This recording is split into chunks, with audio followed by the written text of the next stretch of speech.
إن الحمد لله نحمده ونستعينه ونستغفره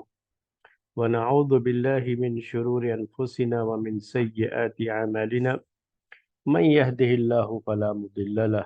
ومن يضلله فلا هادي له. وأشهد أن لا إله إلا الله وحده لا شريك له وأشهد أن محمدا عبده ورسوله.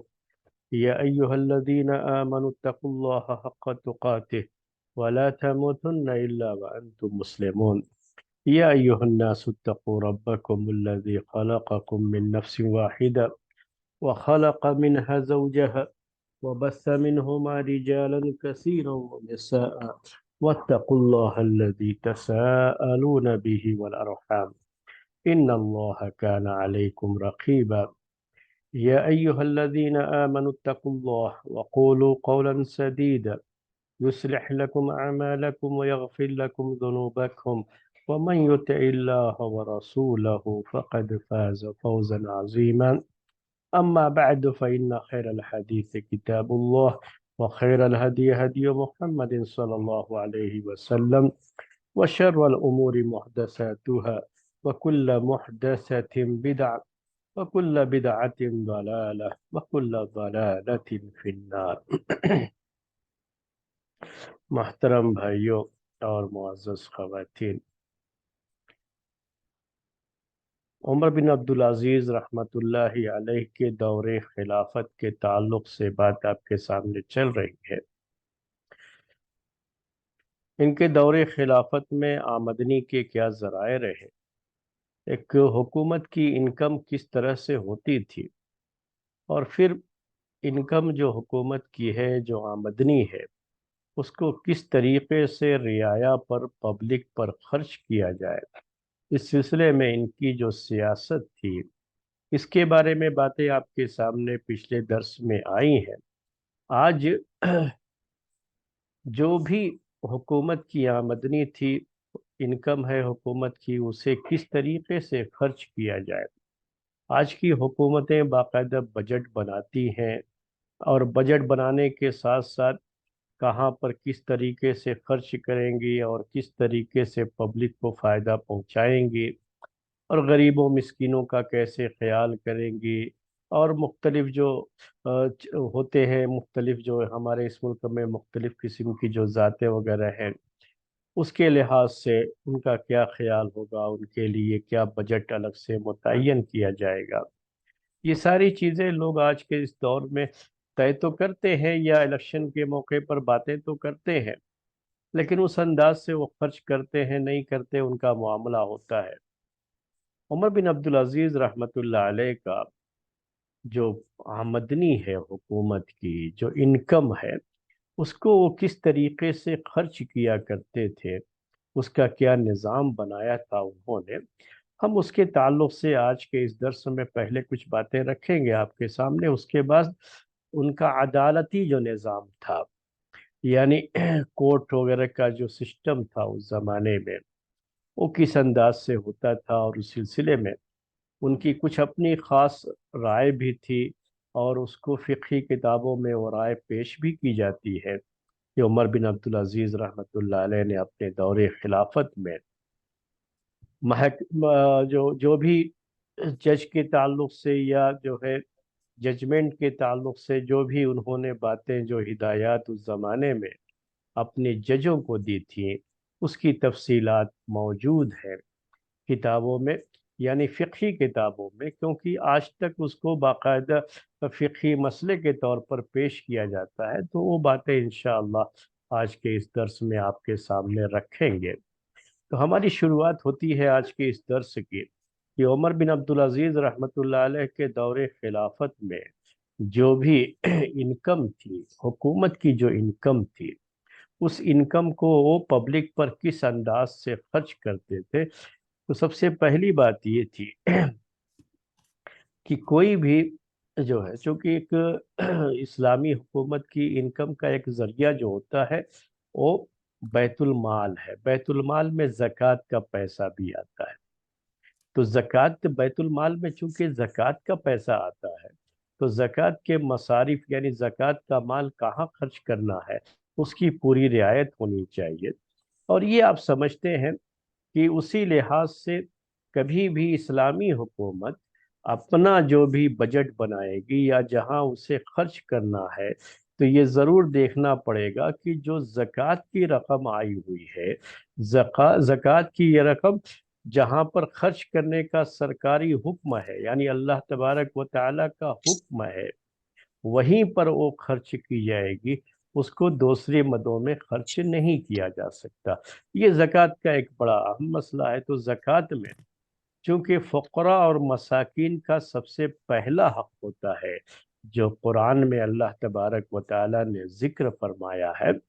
تو اس کی طرف انہوں نے بہت توجہ دی اس میں، اور سب سے پہلے جو بھی ان کے دور خلافت میں غربا اور مساکین تھے، اس کے بارے میں انہوں نے بڑی توجہ دی، یعنی ان کو فائدہ پہنچایا جائے اور حکومت کی طرف سے ان کے لیے ایسی اسکیمیں لائی جائیں جس سے ان کا فائدہ ان کو حاصل ہو سکے۔ تو اس سلسلے میں امام ابن شہاب زہری رحمۃ اللہ علیہ، امام زہری رحمۃ اللہ علیہ، ان کا بار بار ذکر آتا رہتا ہے۔ تو عمر بن عبدالعزیز رحمۃ اللہ علیہ کے دور خلافت میں ایک بڑے مشہور عالم بھی تھے، حدیث کے راوی بھی تھے، اور حدیث کی تدوین میں، اس کو لکھنے میں اور اس کو ایک جگہ جمع کرنے میں ان کا بڑا اہم رول تھا، امام زہری رحمۃ اللہ علیہ۔ تو انہوں نے مصارف زکوٰۃ کی پوری تفصیل لکھ کر کے بھیجی تھی عمر بن عبدالعزیز رحمۃ اللہ علیہ کے پاس، کہ مصارف زکوٰۃ کا مطلب کیا ہوتا ہے کہ کہاں کہاں زکوٰۃ کی رقم خرچ کی جائے گی، وہ تفصیل بھیجی۔ میں نے آپ سے کہا کہ چونکہ اسلامی حکومت کی انکم کا ایک ذریعہ، یہ بھی ایک سورس زکوٰۃ بھی ہے، زکوٰۃ کا جو نظام ہے اس کے ذریعے سے بھی اسلامی حکومت کو اور جو ہے مال اکٹھا ہوتا ہے، بیت المال میں مال اکٹھا ہوتا ہے، اور حکومت اس کے بعد غریبوں مسکینوں یا جہاں پر بھی زکوٰۃ کا مال صرف کرنا ہے، خرچ کرنا ہے، وہاں حکومت خرچ کرتی ہے۔ تو اس لیے امام زہری رحمۃ اللہ علیہ سے جب عمر بن عبدالعزیز رحمۃ اللہ علیہ نے پوری تفصیل طلب کی کہ کہاں کہاں زکوٰۃ کا مال خرچ کیا جائے، تو مصارف زکوٰۃ کی پوری تفصیل امام زہری رحمۃ اللہ علیہ نے ان کو لکھ کر کے بھیجی، اور یہ بتایا کہ زکوٰۃ میں اپاہج اور ایسے لوگ جو کہ ہمیشہ بیمار رہتے ہیں، جن کو ہم دائمی مریض کہتے ہیں، ایسے لوگوں کا بھی حصہ ہے، اور یہ بات ان کو پہنچنی چاہیے، یعنی اور یہ جو ان کا حق ہے بیت المال میں سے، وہ حق ان کو پہنچنا چاہیے۔ اپاہج کا مطلب ہوتا ہے ہینڈی کیپ، جو ہے، جو معذور ہے، چل پھر نہیں سکتی، یا کسی بھی لحاظ سے جو ہینڈی کیپ ہے اور وہ خود کچھ کما نہیں سکتے، تو ظاہر سی بات ہے کہ ایسے لوگوں کا زکوٰۃ میں حق بنتا ہے۔ تو ان تک وہ حق پہنچنا چاہیے۔ جو ہمیشہ بیمار رہتے ہیں وہ کہاں سے کمائیں گے؟ ان کو بھی جو ہے اس میں سے حصہ ملنا چاہیے، یعنی ان تک بھی زکوٰۃ کا مال پہنچانا چاہیے۔ اسی طریقے سے وہ مسکین جو اپنی غربت کی وجہ سے، یعنی کماتے تو ہیں وہ، مسکین کا مطلب یہی ہوتا ہے کہ ان کے پاس آمدنی تو ہے، انکم کا سورس تو ہے، لیکن جو انکم کا سورس ہے ان کے پاس، وہ اپنے گھر والوں کے خرچے کے لیے کافی نہیں ہے، ان کی آمدنی کم ہے، انکم کم ہے، اور گھر کے جو بنیادی اخراجات ہیں، یعنی جو بیسک جو ہے نیسیسریز ہیں گھر کی، وہ پوری نہیں ہو پا رہی ہے۔ تو ایسے لوگوں کے لیے بھی زکوٰۃ کے مال میں حق ہوتا ہے، ان کو بھی جو ہے پہنچائی جائے۔ اسی طرح سے وہ لوگ جو محنت مزدوری کر کے اپنے گھر والوں کا پیٹ نہیں پال سکتے، یا جن کو اپنے کاروبار میں کوئی نقصان ہو گیا ہے، یا جو پہلے جو ہے اچھی شکل میں تھے، اپنا کچھ کما لیا کرتے تھے، لیکن ابھی ان کے پاس کمائی کا کوئی سورس نہیں ہے، اور اس وجہ سے وہ مسکین کے کیٹگری میں آ گئے ہیں، یا وہ مجاہد جو اللہ کے راستے میں جہاد کر رہے تھے، قتال کر رہے تھے، لیکن اللہ کے راستے میں لڑتے ہوئے ان کے جسم پر ایسی چوٹیں لگی یا ایسے زخم پہنچ گئے کہ اب اس کے بعد وہ لوگ کمانے کے لائق نہیں رہے۔ اب ان کی انکم کا کوئی ذریعہ بھی نہیں رہے گا، کمانے کے لائق نہیں ہے تو ان سب کے لیے باقاعدہ بیت المال سے جو ہے، جو زکوٰۃ کا مال ہے بیت المال میں، اس سے زکوٰۃ کے مال میں سے ان سب کی مدد کی جائے، ان سب کو دیا جائے۔ تو یہ ان کے دور میں جو جو چیزیں ہوئیں، اور زکوٰۃ کے مصارف کو لے کر کے خاص طریقے سے، تو زکوٰۃ کے جو مصارف ہیں ان پر جو ہے بیت المال سے مال خرچ کیا جائے۔ فقراء مساکین یہ سب سے پہلے نمبر پر آتے ہیں، میں نے اس کا ذکر آپ کے سامنے کیا۔ اور اس میں ایسے لوگوں کو بھی شامل کیا جو پہلے تو جو ہے اتنے وہ غریب مسکین نہیں تھے،